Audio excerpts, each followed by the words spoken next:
So, what kind of rights do children have, and how do we come up with a coherent philosophy for describing how that works? So, you get some people who try the whole, well, they're humans too, so they're entitled to all the rights a human has, and that's clearly nonsensical. I mean,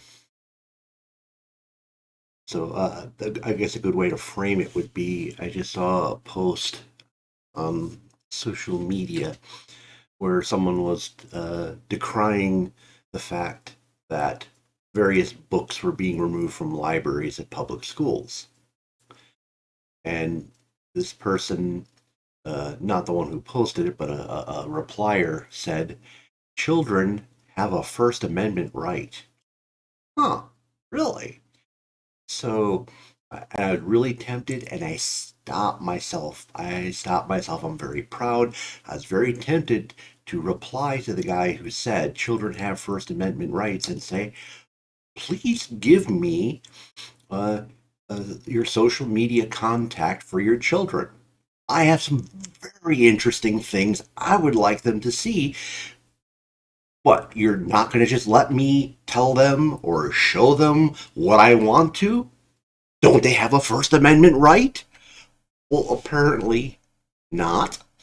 I, and if the person said if the person didn't acknowledge what was going on, I would just assume they probably didn't have children because it's amazing how many people have ideas about children that will change dramatically once they actually have them. So let's kind of look at rights in general that I think as a society we kind of grasp, but we don't have a overall encompassing philosophy to describe it.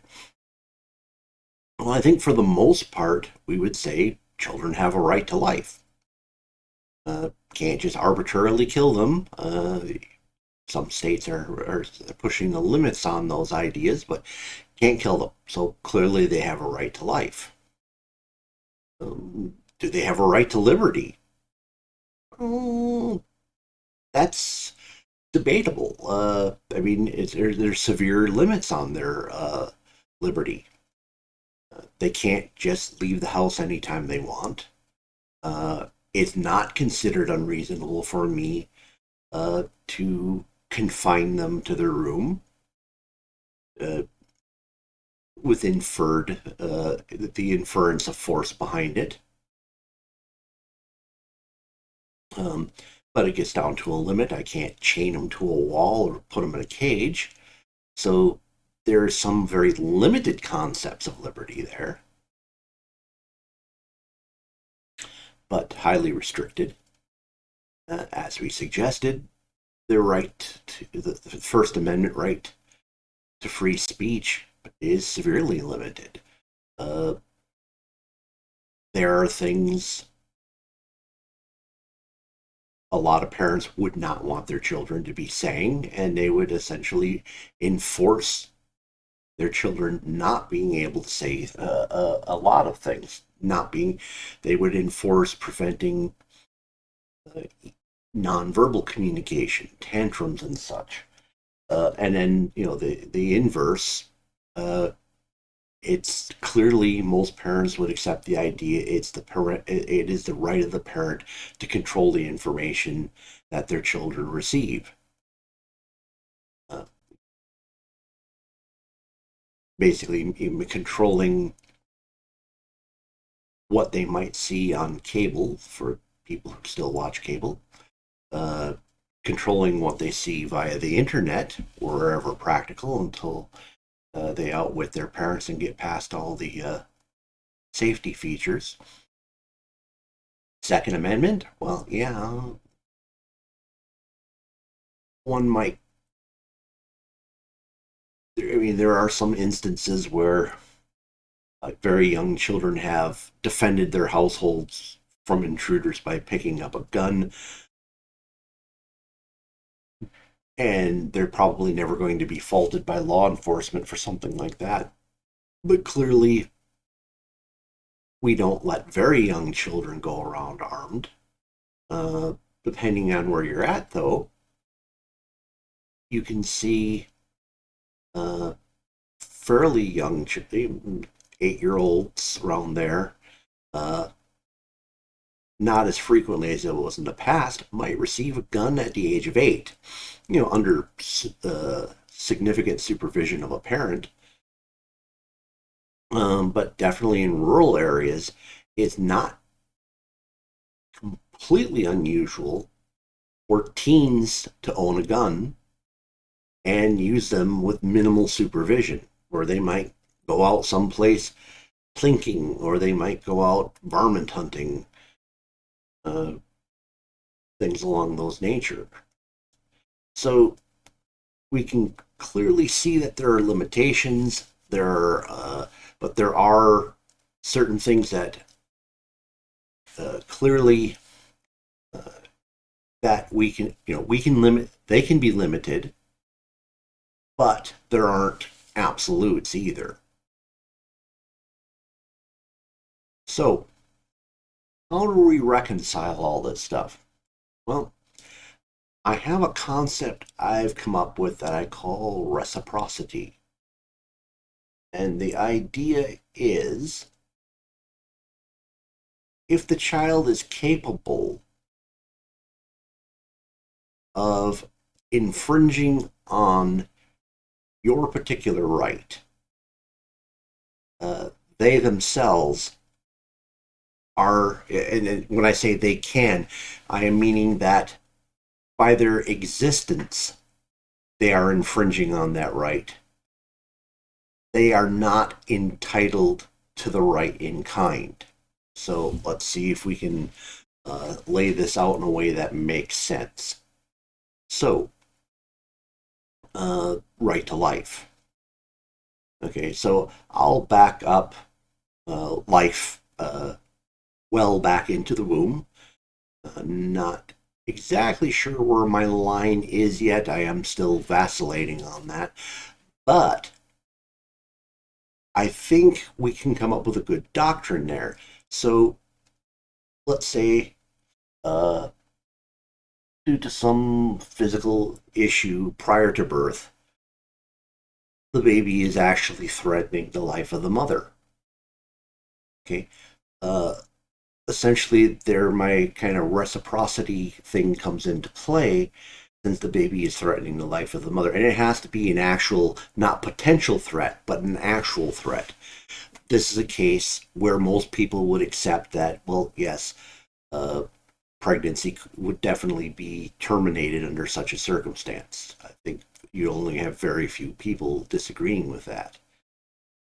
Yet, under most circumstances, uh, rebirth and afterbirth, children aren't actually capable of threatening your actual life, your right to life. So, therefore, in the reciprocity concept, since they can't impact it, they are entitled to right to life unabridged. Okay? So, let's step that over to something like liberty. Okay? So, by their very nature, uh, you can't allow a child full liberty, because its child is going to very much, it's going to imperil its life very quickly, uh, if not under supervision. So my idea of the whole reciprocity thing here is, because you do have to supervise them so closely, uh, it is a direct impact on your liberty. So because of the impact on your liberty, reciprocity, you are allowed to infringe upon their liberty in return. Okay. Uh, Now, some of the more, a little bit more contentious would be along the ideas of free speech. I mean, if you're in a religious household, there are obviously certain things you don't want them to say because you consider it to be an affront to your religion or an affront to God. Uh, you might have things that you consider social mores. You don't, uh, not using obscenities, using proper forms of address, using a certain level of respect with various people. So, to an extent, because the parent is the primary teacher, regardless of what the teachers' unions might say, you're the one who teaches them to speak. You is, and that's a massive investment. Uh, I think you earn the reciprocal right from the incredible investment that comes in teaching to speak correctly, that you end up having a certain level of uh, control over it that is not the absolutist right of free speech I would normally say every human adult has. Where does that end? Well, that's probably one of the murkiest ones of the rights I can conceive of. Obviously, once they hit 18 and head out of the house, uh, I think their First Amendment rights are fully intact at that point. Uh, I would say that living in the household assumes certain rules. Second Amendment has some similarities. I think uh, the parent is making the decision here based on their in-depth knowledge of their particular child as to when they're capable of handling a firearm safely and under what circumstances they can handle a firearm safely. Uh, I would say that one's probably has some extra difficulties with it, where I think the parent probably takes on the consequences of those decisions as well. So if they raise a child, uh, uh, allow them use of firearms at an early age, and they've they've obviously gone through the all the difficulties of ensuring that that the child understands safety, understands the absolute repercussions of using a firearm, and they do it safely. uh, I think that is a risk the parent is allowed to take. And on the flip side of that, to a certain extent, um, clearly a younger child or a child who is not as cognitively adult as they should be, if they misuse a gun that the parents allowed them to use, I think that was a misjudgment on the parents' part. And to a certain extent, they are liable for the consequences of that. So I hope that came across coherently, uh, because obviously I don't think we can just arbitrarily say that children don't have rights, but at the same time, we can't arbitrarily say they're entitled to all the same rights as an adult. Clearly, they're not. And clearly, for solid civilization reasons, they're granted a lot of protection that an adult doesn't have. So I think I'm going to end that there. I do appreciate you sitting through this with me. If you have comments on that, if you want to like wrangle over some other rights in the comment section, we can talk about it. If it turns into something big enough, it might turn it to be its own video.